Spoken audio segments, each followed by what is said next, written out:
दोस्तों, एक ऐसी घटना, एक व्यक्ति ने अपनी जिंदगी में 35 साल गुजारे एक इंजीनियर के रूप में, और उस व्यक्ति के साथ साइबर ठगों ने ठगी करी 2 करोड़ 80 लाख की। दोस्तों, आप सोचिए कि जिस बंदे ने 35 साल एक इंजीनियर के रूप में काम किया, जिसने बड़ी बड़ी बिल्डिंगें बनाई, जिसने बड़े बड़े ब्रिज बनाए, उस व्यक्ति के नीचे हजारों लोगों ने काम किया, तो उन हजारों लोगों से वो व्यक्ति कितना तेज होगा, कितना होशियार होगा, और उसी व्यक्ति के साथ 2 करोड़ 80 लाख रुपए की ठगी हुई।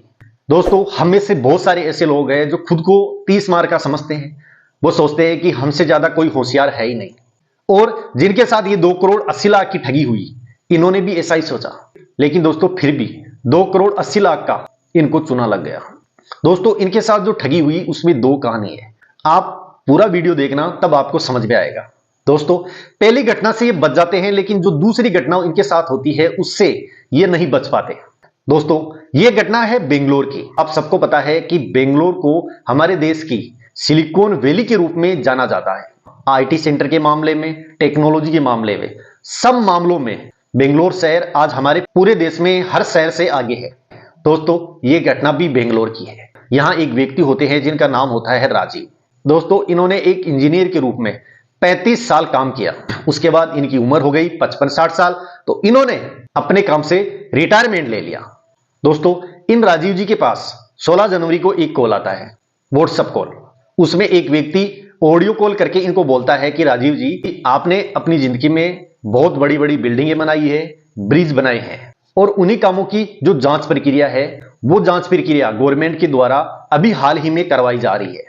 तो उस जांच में ये पाया गया है कि आपके ऐसे बहुत सारे काम हैं जो कि प्रॉपर तरीके से नहीं किए गए आपके द्वारा, इसलिए आप पे कुछ चार्जेस लगे हैं, यानी कि आप पर कुछ ऐसे केस बने हैं जिनके बारे में हम आपसे डिस्कस करेंगे।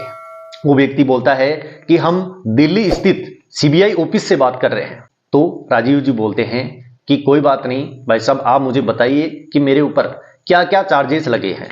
दोस्तों, राजीव जी यहां निडर होकर उस ठग को ये बात बोलते हैं। तब वो ठग बोलता है कि राजीव जी, आप बस 1 मिनट रुकिए, हमारे बड़े साहब आपसे बात करेंगे, मैं उनको लाइन पर लेता हूं। दोस्तों, जो ऑडियो कॉल इन राजीव जी को उस ठग के द्वारा किया जाता है, उसी ऑडियो कॉल को कन्वर्ट किया जाता है ठगों के द्वारा वीडियो कॉल में। अब की बार सामने एक पुलिस की वर्दी में कोई और ही ठग राजीव जी के सामने बैठा होता है। फिर वही चार्जेज वाली बातें राजीव जी को वो ठग बोलता है। तो ये राजीव जी बोलते हैं कि भाई साहब, आप फालतू की कोशिश कर रहे हैं। मुझे सब पता है कि आजकल एक ऐसा स्कैम चल रहा है जिसमें डिजिटल अरेस्ट के नाम पे लोगों से पैसे लूटे जाते हैं। तो आप मेरे ऊपर कोशिश मत कीजिए, आप किसी और पे ट्राई कीजिए। दोस्तों, यहां राजीव जी को पता था कि आजकल बहुत ज्यादा ऐसे कॉल आ रहे हैं जिनमें ये साइबर अपराधी पुलिस वाले बनकर, सीबीआई के अधिकारी बनकर ऐसे कॉल करते हैं और लोगों को ठगते हैं। तो राजीव जी उस कॉल को कट कर देते हैं। कट करने के बाद अपने काम में लग जाते हैं। दोस्तों, उसके दूसरे दिन राजीव जी को फिर एक कॉल आता है। अब की बार जो कॉल आता है वो एक ऑडियो कॉल आता है। उस ऑडियो कॉल में राजीव जी को बोला जाता है कि राजीव जी, हम आपके बैंक से बात कर रहे हैं और आपका जो बैंक अकाउंट है वो साइबर अपराधियों की नजर में है, तो आपके साथ कभी भी ठगी हो सकती है। हमने कॉल किया है आपको अलर्ट करने के लिए। तब राजीव जी बोलते हैं कि भाई साहब, आपकी बात सही है, मेरे पास कल ही कॉल आया था साइबर ठगों का। तो सामने से वो व्यक्ति बोलता है जिसने एक बैंक कर्मचारी के रूप में इनके पास कॉल किया था कि राजीव जी, आप एक काम कीजिए, हमारी बैंक ने अभी हाल ही में एक ऐसी मुहिम चलाई है जिस मुहिम का उद्देश्य है कि हमारे जो खाताधारक है, हमारे जो कस्टमर है बैंक के, उनके अकाउंट्स को सेफ रखना। कि राजीव जी, आपको कुछ नहीं करना, आपको मात्र 500 रुपए पे करने हैं। उस 500 रुपए में हम आपको एक तो एयरटेल की सिम कार्ड देंगे, साथ ही हम आपको एक मोबाइल फोन देंगे, मात्र 500 रुपए में। तब राजीव जी बोलते हैं कि ये जो 500 रुपए है वो मुझे पहले पे करने होंगे या बाद में। तब वो सामने से व्यक्ति बोलता है कि राजीव जी, ये पैसा अभी पे नहीं करना आपको, जब आपके पास मोबाइल फोन और सिम कार्ड पहुंच जाए उसके बाद में ये 500 रुपए पे कर देना। दोस्तों, राजीव जी बोलते हैं कि यार, ये वाकई में बैंक से बात कर रहा है, ये मेरी सेफ्टी का ध्यान रख रहा है, मेरे को एक फोन दे रहा है, वो भी एंड्रॉइड, साथ में सिम दे रहा है, मात्र 500 रुपए में, पैसे भी पहले नहीं ले रहा, बाद में लेगा, ये बिल्कुल सही है, ये बैंक की कोई मुहिम है। राजीव जी को विश्वास हो जाता है। राजीव जी बोलते हैं कि कोई बात नहीं, आप भिजवाइए। तब सामने वाला व्यक्ति बोलता है कि राजीव जी, एक बार जहां आप मोबाइल फोन और सिम मंगवा रहे हो उसका एड्रेस मुझे कंफर्म करवा दीजिए। राजीव जी उसको एड्रेस बता देते हैं, फोन कट हो जाता है। अब उसके अगले ही दिन राजीव जी के पास एक सिम कार्ड और एक मोबाइल फोन लेके एक व्यक्ति पहुंचता है उनके एड्रेस पर और राजीव जी को बोलता है कि ये लीजिए, आपकी बैंक की तरफ से ये फोन और सिम कार्ड आया है। राजीव जी उसको देख के खुश होते हैं कि यार 500 रुपए में एंड्रॉयड मोबाइल मिल गया, कितनी अच्छी बैंक है जो अपने ग्राहकों का इतना ध्यान रखती है। तब वो सामने वाला व्यक्ति बोलता है कि राजीव जी ये सिम कार्ड चालू है, मैं आपके मोबाइल में डाल देता हूं, लेकिन आपको सबसे पहले ये करना है कि आपका जो पुराना मोबाइल नंबर रजिस्टर है आपके बैंक अकाउंट में उसको हटवाना है और ये जो नया मोबाइल नंबर बैंक ने प्रोवाइड करवाया है इस नंबर को ऐड करवाना है आपको अपने बैंक अकाउंट में। सामने वाला व्यक्ति ये भी बोलता है कि ये फोन आपको 500 रुपए में इसीलिए मिला है कि आप सिर्फ इसी सिम कार्ड का इस्तेमाल करेंगे आपके बैंक अकाउंट में, बाकी दूसरे सिम कार्ड का इस्तेमाल नहीं करेंगे आपके बैंकिंग अकाउंट में। आप अगर ऐसा नहीं करते तो आपके साथ कभी भी ठगी हो सकती है। अब भाई साहब वो व्यक्ति राजीव जी को मोबाइल और सिम दोनों देके चला जाता है। राजीव जी को विश्वास हो गया था कि ये बैंक से आया है मोबाइल, नहीं तो 500 रुपए में कौन देगा, एक एंड्रॉयड मोबाइल कौन देगा, साथ में सिम कार्ड। तो राजीव जी जाते हैं बैंक में, अपने पुराने नंबर को हटवाते हैं बैंक अकाउंट से जो पहले रजिस्टर था और ये जो नया नंबर वो व्यक्ति राजीव जी को देके गया उस नंबर को रजिस्टर करवाते हैं अपने बैंक अकाउंट में, यानी पुराने वाला हटा के नया वाला ऐड करवा देते हैं और बैंक से आ जाते हैं। अब दोस्तों राजीव जी ने अपने बैंक खाते में जो मोबाइल नंबर थे उनको चेंज करवा दिया, अब वो आराम से अपने घर पे बैठे थे।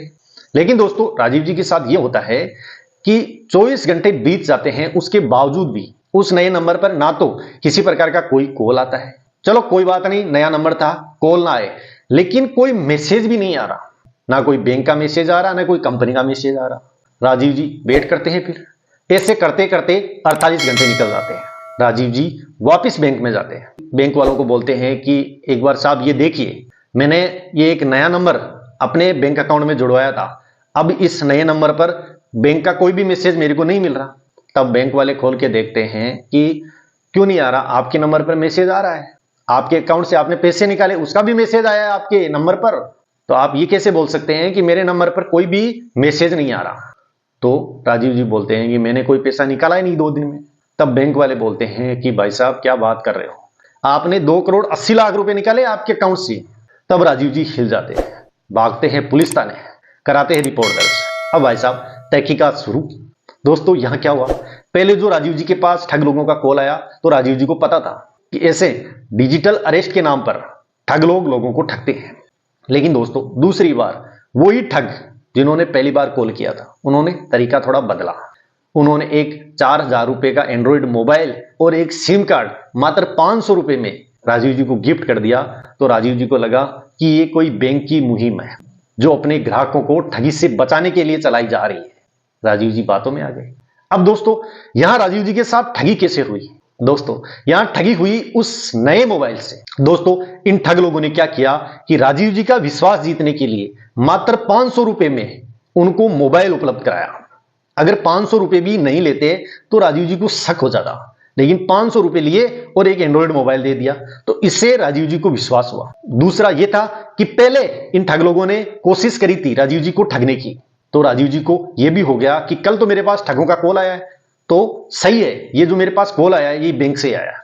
अब दोस्तों इन ठग लोगों ने उस मोबाइल में पहले से ऐसा मेलवेयर प्रोग्राम डाल रखा था जो कि उस पूरे मोबाइल को कंट्रोल कर रहा था, यानी वो मेलवेयर प्रोग्राम जो भी इस मोबाइल में गतिविधि हो रही थी उस पूरी गतिविधि को उन साइबर ठगों तक पहुंचा रहा था, जबकि जिसके हाथ में मोबाइल था वो उन गतिविधियों को नहीं देख पा रहा था। अब जैसे कि उस सिम कार्ड पर आने वाले कॉल्स वो भी डाइवर्ट थे उन ठगों के पास, उस सिम कार्ड पर आने वाले बैंकिंग मैसेज वो भी उस मोबाइल पर ना आकर उस मेलवेयर प्रोग्राम के माध्यम से उन ठग लोगों तक पहुंच रहे थे।